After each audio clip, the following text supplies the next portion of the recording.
sila. At saka anong ginagawa niyo dito sa bahay ni Lolo Mars? Para tong ewan. Ano ka ba, Kakay? Ako lang to. Diba? Kisses. Miss Kisses? Aha. Ang ganda niyo. Hindi ko kayo namukhaan, ha? Para naman sinasabi mo ang pangit ko bago nito.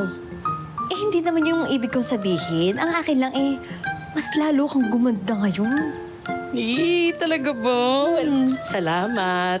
Kung hindi mo naman kasi na itatanong, reunion kasi namin mamaya.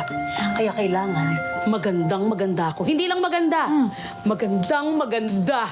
Because I'm single and ready to mingle. Wow naman! Kaso, Miss Kisses, alam mo namang ayaw ni Miss Hershey ng gaganyan-ganyan ka. Di ba? Baka mamaya mapagalitan ka nun, maakurit ka pa sa singit. Sige ka. Ako, wala akong pake. Bahala siya. Basta maghahanap ako ng boys. Talaga lang. Oo, papalit ako na talaga si Tristan. Tingnan lang natin pagdating ni Miss Hershey, tapos nakita kang ganyan. Ay, nako. Talagang magpapakyut ako sa kanilang lahat na para bagang Oh? kukunin ko.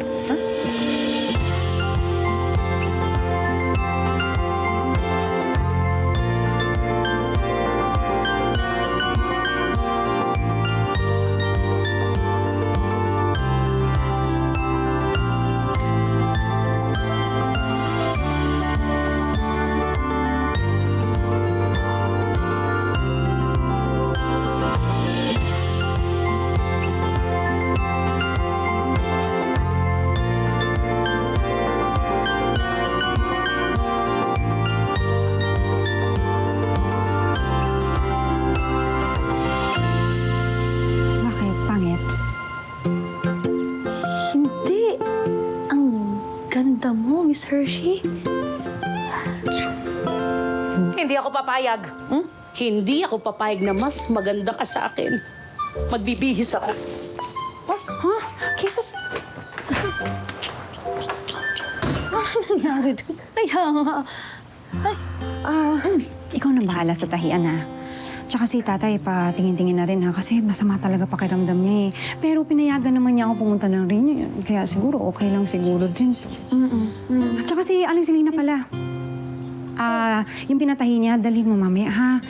Kung kaya lang, okay lang ba sa'yo? Naku, Miss Hershey, ako na po ang bahala dyan, pati kay Lolo Mars.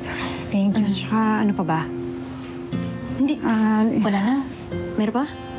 Parang yun lang siguro. Oo. O, paano punta ko na po si Lolo Mars? Sige. Sige po, ah. Thank you, ah. Ingat po kayo.